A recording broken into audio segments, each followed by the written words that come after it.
भास्करमार्ताण्ड चण्डरश्मि दिवाकरः आयुरारोग्यैश्वर्य प्रसीद भगवान् मुने ॐ आं ह्रीं ग्रहादिराजाय आदित्याय स्वाहा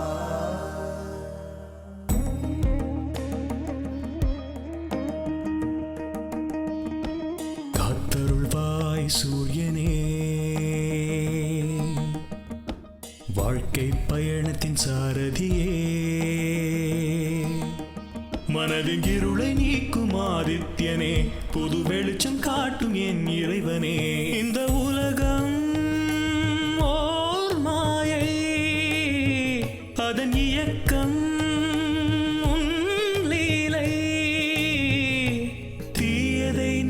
தீயவர் நீங்கி துன்பங்கள் தீர்ப்பனியே நல்வழியை காட்டி தர்மத்தை காத்து அருள் புரிய வேண்டும் நீயே சூரிய வம்சமே சூரிய வம்சமே சூரிய வம்சமே சூரிய வம்சமே அன்பும் பாசமும் சூழ்ந்த ஊர் கிராமம் உந்தந்தானம் கோமகளும் அருளும் திருமகள் துணையும் குறையின்றி கிடைக்கும் கடவுளே கட்டிய கோவில் இங்குதான் இல்லமா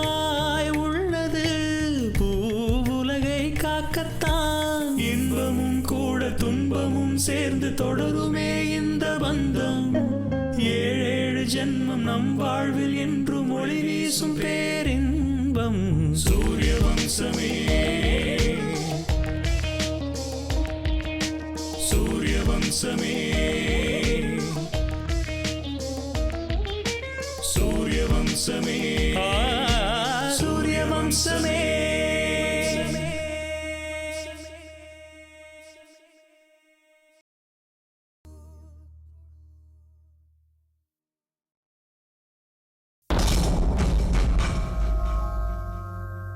மாமா மாமா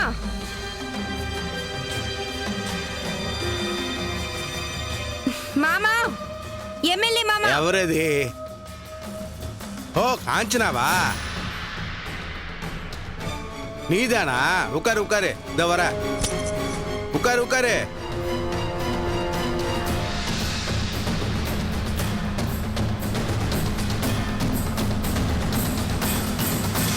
அடடடடா என்ன இன்னைக்கு எனக்கு இப்படி அதிர்ஷ்டம் அடிக்குது என்ன சௌக்கியமா மரியாதை எல்லாம் போதும் என் மேல உனக்கு நம்பிக்கை இருக்கா இல்லையா ஐயோ என்ன இப்படி கேட்ட அதனால தானே உன்னை எங்க மகளிர் குழுவுக்கு தலைவியாக்கி இருக்கேன் இன்னும் என்ன உனக்கு நான் நம்பிக்கையா நடந்துக்கணும் நாடகத்தை நிறுத்து அவனை நீ தானே அனுப்புன எவனை நான் அனுப்பிச்சேன் நீ என்ன சொல்ற நான் கேம் புரியல நிஜமாவே புரியலையா ஐயோ இதிகா உன் மேல சத்தியமா சொல்றேன் நான் ஒண்ணுமே தெரியாது என்ன நடந்தது காஞ்சனா என்ன நடந்ததுன்னா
யாரா அவன்?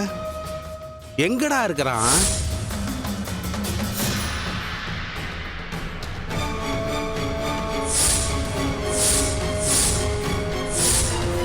காஞ்சனா, அவன் யாருன்னு எனக்கு தெரிய வந்ததுன்னா அப்ப இருக்கு அவனுக்கு. ஐயோ, இப்படி தலைய தொங்க போட்டு மௌனமா உட்காந்தா நான் போயிடுவேன்னு பாத்தியா? அவன் எதிரில் வந்தா அவன் கதைய முடிச்சிருவேன். அவன் என்னடானா எனக்கு ஃபோன் பண்ணி என்கிட்ட பேசாம என்னையே குழப்பி விட்டுட்டான்னா பாத்துக்கோயேன். ஆ, இங்க பாரு எம்எல்ஏ மாமா, அவன் கண்டிப்பா உன்னோட ஆளாதான் இருப்பான். ஐயோ இல்ல காஞ்சனா, நான் தான் சொல்றேன்ல, ஏன் நம்ப மாட்டேங்கிற? இத பாரு, நானே அனுப்பினவனா இருந்தா இன்ட்ரடக்ஷன் இவ்வளவு லேட்டாவா இருக்கும்? நீயே யோசிச்சு பாரு. இருந்தாலும் அவன் என்னமோ பெரிய மாயாவியாட்டம் கண்ணுக்கு முன்னாடி வராம துரத்திக்கிட்டே இருக்கிறான். உன்னை அங்க அனுப்பின விஷயம் எனக்கும் நாகராஜுக்கும் தவிர வேற யாருக்குமே தெரியாத. இதோ உனக்கு என் மேல சந்தேகம் வந்தது, அதை இப்ப கிளியர் பண்ணிக்கிட்டேன். ஒருவேளை நாகராஜ் மேல ஏதாவது சந்தேகம் இருந்தா சொல்லு, அவரை வேணா இப்ப வர வைக்கிறேன். அவரே வர நேரம் தான். ஏன் இன்னும் வரல அவரு? அடே, நாகராஜ் சாரு வாப்பா வா. நீக்கு 100 ஆயுசு, வாப்பா வா வா வா உட்காரு. ஏன்பா நாகராஜ், நீ ஏதாவது மந்திரம் தந்திரம் செஞ்சு எவனாவது ஒரு ஆளை அனுப்புனியா என்ன? நம்ம காஞ்சனா பின்னாடியே சுத்தி நிற்கிறானா? அதுக்கு தான் உன்னை வர சொன்னேன். ஏன் நாகராஜ் மாமா நெருப்பு மாதிரி. இந்த மாதிரி கேவலமான வேலையை அவர் செய்ய மாட்டாரு. என்ன நாகராஜ் மாமா, உண்மைதானே? என்னையா நாகராஜ் ஒண்ணுமே பேச மாட்டேங்கிற? இங்க பாரியா எம்எல்ஏ, நான் உன்னை முழுசா நம்புறேன். இந்த வேலை நீ சொன்ன மாதிரியே நடக்கும்னு நான் மனசார நம்புறேன். அது சரி, இவ யாரையா நம்மள சந்தேகப்படுறதுக்கு?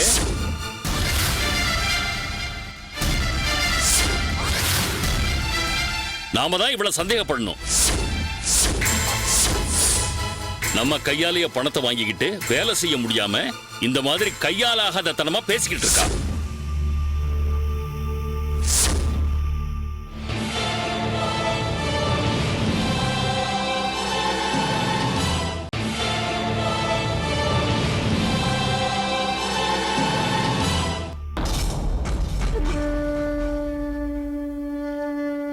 இங்க பாரியா எம்எல்ஏ, கோயில திறக்க போறானுங்க. ஊர் பெரியவனுங்க கோயில் திறக்கிறதுக்கு முகூர்த்தத்தையும் குறிச்சிட்டானுங்க.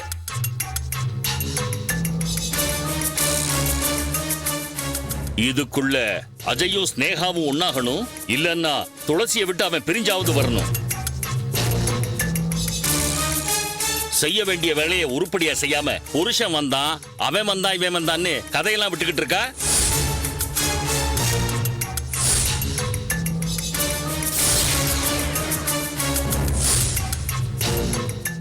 நீயே கேளியா? என்ன மாமா நீயே எப்படி என்ன சந்தேகப்படுற?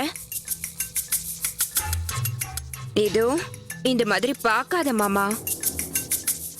உன் மேல எனக்கு எவ்வளவு கோவம் வந்தாலும் தண்ணியா கரைஞ்சு போயிடுது. இத பார் காஞ்சனா, எவனோ புருஷன் வந்தான் அது இதுன்னு சொல்லிட்டு இப்ப இவரு கூட வந்து கிளுகிளுன்னு பேசிட்டு இருக்கிற. யோ எம்எல்ஏ, உனக்கு கொஞ்சமாவது அறிவு இருக்காயா? அவ ஏதோ வாய்க்கு வந்த மாதிரி கதை விட்டு இருக்கா, அதுக்காக என்ன கூப்பிடுவியா? இங்க பாரு எம்எல்ஏ, வேலை நடக்குமா நடக்காதா? இந்த மாதிரி நீங்க 2 பேரும் ஜாலியா விளையாட நிறைய நேரம் இருக்கு. ஆனா எனக்கு நேரம் இல்ல. நீ அவ்வளவுலாம் கோவப்படாத நாகராஜ். காஞ்சனா நம்ம வேலையா தானே இருக்கா. நாம துளசி வாழ்க்கையை கெடுக்கணும்னு தானே இவ்வளவு அங்க அனுப்பணும். இப்ப எவனோ ஒருத்தன் திடீர்னு இவ வாழ்க்கையில கிராஸ் பண்றான். காஞ்சனா நீ போய் உன் வேலையை பாருமா, போமா போ. சரி.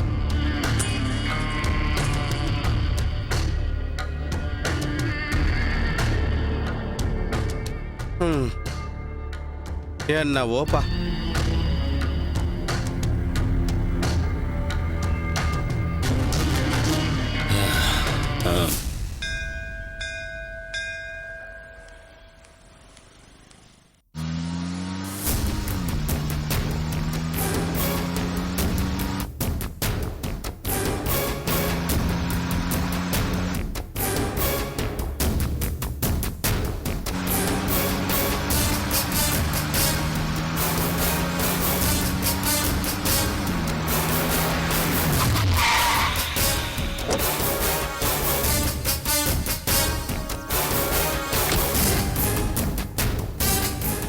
நீயா? என்ன அஜய் இங்க? என்னங்கன்னா உன்னை பார்க்க தான் வந்தேன்.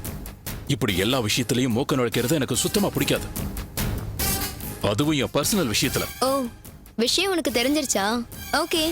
என்ன ஓகே? ஸ்னேகாவோட அம்மாவை எதுக்காக போய் பார்த்த? சரி பார்த்த. பார்த்தமா பேசணுமா கிளம்பணுமா இல்லாம நானும் துளசியும் கல்யாணம் பண்ணிக்கிட்ட விஷயத்தை எதுக்காக சொன்னேன்? நான் கல்யாணம் பண்ணிக்க போறது அவங்க பொண்ணு ஸ்னேகாவ. அது உனக்கு தெரியாதா? தெரியும். அதனாலதான் சொன்னேன். ஏன் சொன்ன? ஆபத்தில் உதவுபவனே உண்மையான நண்பன். நீயும் நானும் நண்பர்கள் தானே? என்ன, நான் ஒரு பொண்ணு, நீ ஒரு பையன். இங்க பாரு, நம்ம 2 பேரும் நல்ல ஃப்ரெண்ட்ஸ். அதை இல்லைன்னு சொல்ல. ஆனா எனக்கும் ஸ்னேகாவுக்கும் இருக்கிறது ஃப்ரெண்ட்ஷிப்புக்கு மேல. அவ என் வருங்கால மனைவி. அதை இல்லைன்னு சொல்ற அதிகாரம் உனக்கு மட்டும் இல்ல, யாருக்கும் கிடையாது. ஓஹோ, அவ்வளவு தூரத்துக்கு வந்துட்டியா? அப்போ அன்னைக்கு மட்டும் ஸ்னேகாவோட அம்மாவை காப்பாத்த சொல்லி எந்த அதிகாரத்துல என்கிட்ட கேட்ட? நான் என் உயிரை கூட பொருட்படுத்தாம என் ஃப்ரெண்டு சொன்னான்னு ஒரே காரணத்துக்காக உனக்கு உதவி செய்யணுன்ற நல்ல எண்ணத்தோடையும் ஸ்னேகா அம்மாவை நான் காப்பாத்த போனேன். அப்ப கூட துளசிக்கு உனக்கு கல்யாணம் ஆயிடுச்சு, துளசி உன் பொண்டாட்டின்னு என்கிட்ட இருந்து மறைச்சிட்ட. அது ஒரு கெட்ட கனவு. அந்த கல்யாணத்தை ஊருக்காகவும் ஊரோட நன்மைக்காகவும் தான் பண்ண. இன்னைக்கு இல்ல என்னைக்கா இருந்தாலும் துளசி என்னோட மனைவியே ஆக முடியாது. ஸ்னேகா தான் என் மனைவி. உனக்கு விருப்பம் இல்லைனாலும் அதுதான் உன்னோட உண்மையான கல்யாணம். துளசி தான் உன்னோட மனைவி.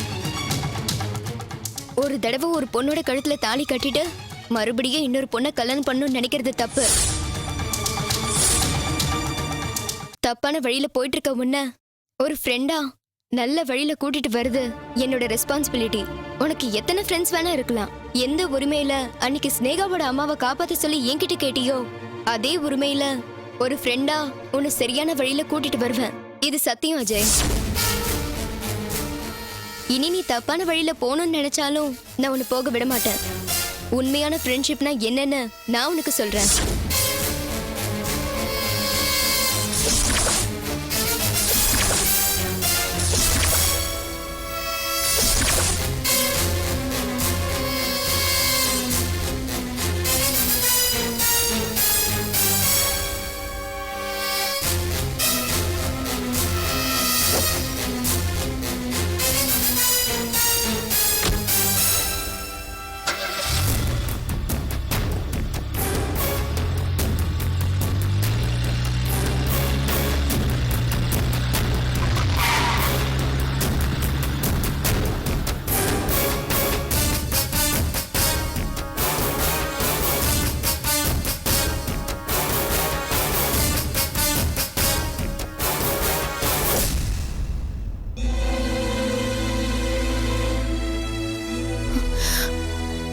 என்னம்மா இப்படி பேசிட்டீங்க? பாவம் அஜய் கிட்ட இப்படி பேசிட்டியேம்மா. ஆமா, உனக்கு தெரிஞ்ச உண்மைதான் என்ன? மனசுல ஒண்ணு வச்சுக்கிட்டு உதட்டுல ஒண்ணு பேசுறதெல்லாம் எனக்கு தெரியாதுமா. நான் உண்மையை தான் கேட்டேன். அவர் உன்னோட வருங்கால மாப்பிள்ளைங்கிறத மறந்துட்டு நீ பேசுறமா? மாப்பிள மாப்பிள மாப்பிள அவர் யாருக்கு மாப்பிள? உனக்குதான்.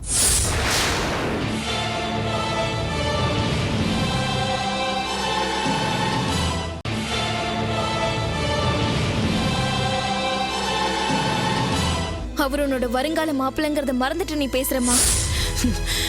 மாப்பிள மாப்பிள மாப்பிள அவர் யாருக்கு மாப்பிள? உனக்குதான். அப்ப அந்த துளசியோட அம்மாவுக்கு ஏன் பேசாம நிக்கிற? எனக்கு உண்மை தெரிஞ்சிருச்சேன்னு வருத்தமா இருக்கா? ஆமாமா. அஜய்க்கு ஏற்கனவே கல்யாணம் ஆயிடுச்சுல்ல? ஆயிடுச்சு. ஆனா அந்த கல்யாணத்தை அவர் மனசார செஞ்சுக்கல. ஊர் மக்களுக்காகவும் தான் அப்பா கிட்ட கொடுத்த வாக்கு காப்பாத்தவும் தன்னோட குடும்பத்தை காப்பாத்தவும் தான் கல்யாணம் பண்ணிக்கிட்டாரு. இங்க பாரு ஸ்னேகா, யாருக்காக செஞ்சுக்கிட்டாலும் கல்யாணம் கல்யாணம் தான். எப்ப தலை குனிஞ்சி அவன் தாலியை ஏத்துக்கிட்டாலோ அந்த துளசி, அப்ப அவதான் பொண்டாட்டி. அந்த மாதிரி நீ கனவுல கூட நினைக்காதமா. அஜய் காதலிச்சது என்னதான், கல்யாணம் பண்ணிக்க ஆசைப்பட்டதும் என்னதான். கூடிய சீக்கிரமே நாங்க கல்யாணம் பண்ணிக்க போறோம். இங்க பாரு ஸ்னேகா, 1000 பொய் சொல்லியாவது ஒரு கல்யாணம் பண்ணலாம்னு சொல்லுவாங்க. ஆனா நடந்த கல்யாணத்தை பிரிக்க சொன்னதில்ல. அப்படி ஒரு பாவத்தை செய்ய எந்த மதமும் சொன்னதில்ல. விருப்பம் இருந்தாலும் இல்லனாலும் தாலி கட்டினதுக்கு அப்புறம் அவதான் அவனோட பொண்டாட்டி. படிச்ச பொண்ணு நீ, உனக்கு சொல்றதுக்கு எனக்கே வெக்கமா இருக்கு. ஆனா ஒரு தாயா உனக்கு சொல்ல வேண்டியது என்னோட கடமை. துளசி கழுத்துல அஜய் தாலி கட்டினது உண்மைதாம்மா.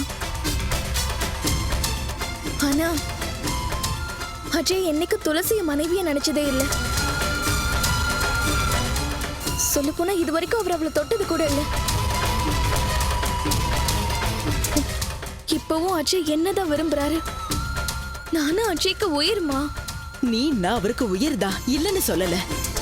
ஆனா அது அஜய்க்கு நீ கொடுத்த இடம். அவன் கல்யாணமானவன்னு தெரிஞ்சிருந்தோ நீ அவன் பின்னாடி சுத்துறது உன்னோட தப்புதான். அவனுக்கு கல்யாணம் ஆனதுக்கு அப்புறமும் அவன் தான் உன் புருஷன்னு நினைக்கிறது அதை விட பெரிய தப்பு. ஒரே ஒரு தடவை நீ துளசியோட இடத்துல இருந்து யோசிச்சு பாரு. இன்னொரு பொண்ணுக்கு நீ நியாயம் பண்றியா இல்ல அநியாயம் பண்றியான்னு உனக்கே புரியும்.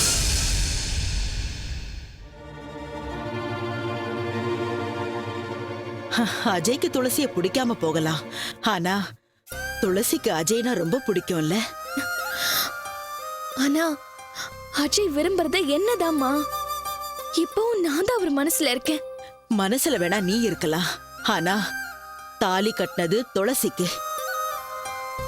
யார் என்ன சொன்னாலும் சரி, துளசிதான் அவன் பொண்டாட்டி. பொண்டாட்டியா துளசி இருக்கும்போது அந்த அஜய்க்கு இன்னொரு பொண்டாட்டியா நீ போகணும்னு நினைச்சாலும் நான் உன்னை விட மாட்டேன் ஸ்னேகா. இந்த உலகமும் அதை ஏத்துக்காது. ஒரு தாயா என்னாலையும் இதை ஏத்துக்க முடியாது. நீ நல்லா யோசிச்சுக்கோ. அதுவும் ஒரு பொண்ணா அவ இடத்துல இருந்து யோசிச்சு பாரு.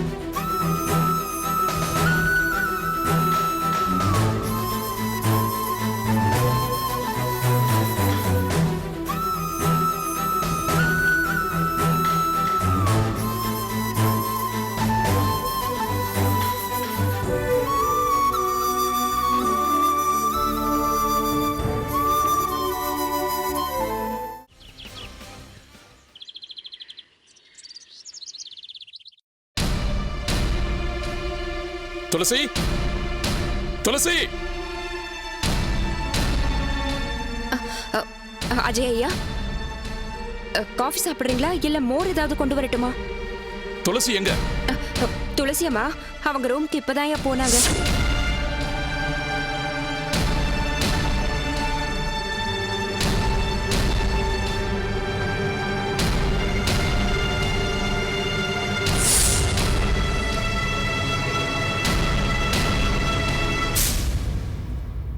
துளசி, என்னங்க இவ்ளோ கோவமா இருக்கீங்க? செய்யறதெல்லாம் செஞ்சுட்டு நான் கோவமா இருக்கேன்னு சொல்றியா? என்னாச்சுங்க? நான் என்ன பண்ணேன்? இங்க பாரு துளசி, நீ ரொம்ப புத்திசாலிதான், அதை நான் ஒத்துக்கிறேன். ஆனா எதிரில் இருக்கிறவங்க அறிவில்லாதவங்க நினைக்காத. அதுவும் முட்டாள்தனம். உண்மையா என்ன நடந்ததுன்னு உனக்கு தெரியாதா? எனக்கு கல்யாணம் ஆச்சுங்கிற விஷயம் ஸ்னேகா அம்மாவுக்கு எப்படி தெரிஞ்சது? சொல்லு. எனக்கு எதுவும் தெரியாதுங்க. உண்மையிலேயே நான் யார்கிட்டயும் எதுவும் சொல்லல. ஸ்னேகாவோட அம்மா கிட்ட நான் எப்பவுமே பேசினதே இல்ல. நீ பேசுனதே இல்லையா? நீ சொல்லாம எப்படி அவங்களுக்கு இந்த விஷயம் தெரியும்? என்னங்க, நீங்க என்ன சுத்தமா புரிஞ்சுக்காம பேசிட்டு இருக்கீங்க. நான் உண்மையிலேயே யார்கிட்டயும் எதுவும் பேசலங்க. எந்த உண்மையும் சொல்லல. அப்ப சித்ராவுக்கு எப்படி தெரியும்? அவகிட்ட இதையெல்லாம் சொன்னது நீதானே?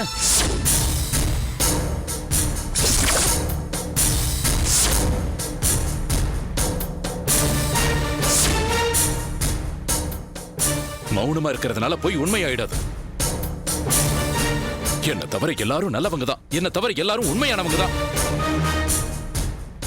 இப்போ கடைசியில சித்ரா கூட எனக்கு அட்வைஸ் பண்றான், என்ன மிரட்டுறான். இந்த விஷயத்தை அவளுக்கு உன்னை தவிர வேற யார் சொல்லியிருப்பா? சித்ரா வந்து என்கிட்ட பேசினா நான் மனசு மாறிடுவேன்னு நினைக்கிறியா? இல்ல பயந்து போய் இந்த விஷயத்தை விட்டுருவேன்னு நினைச்சியா?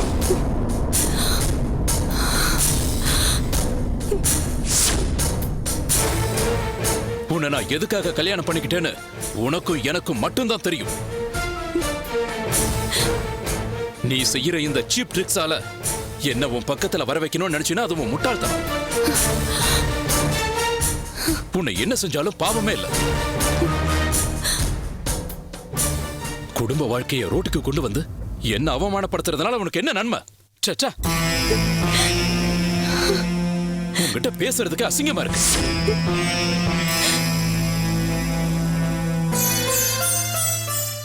நீங்க நம்பினாலும் நம்பலனாலும் நான் சொல்றது உண்மைதான். நான் யார்கிட்டயும் எதுவும் சொல்லல, சொல்லவும் மாட்டேன். இந்த ஒரு வார்த்தையை நீங்க நம்புங்க. உங்க மனசுல எனக்கு இடம் இல்லைனாலும் கூட எனக்கு அவ்வளவுதான் அதிர்ஷ்டம்னு வாழ்ந்துக்கிறேன். இந்த வீட்ல என்ன ஒரு வேலைக்காரியாவது பாருங்க போதும். உங்களை கையெடுத்து கும்பிடுறேன். இது தவிர உங்ககிட்ட இருந்து நான் எதையும் எதிர்பார்க்க மாட்டேன்.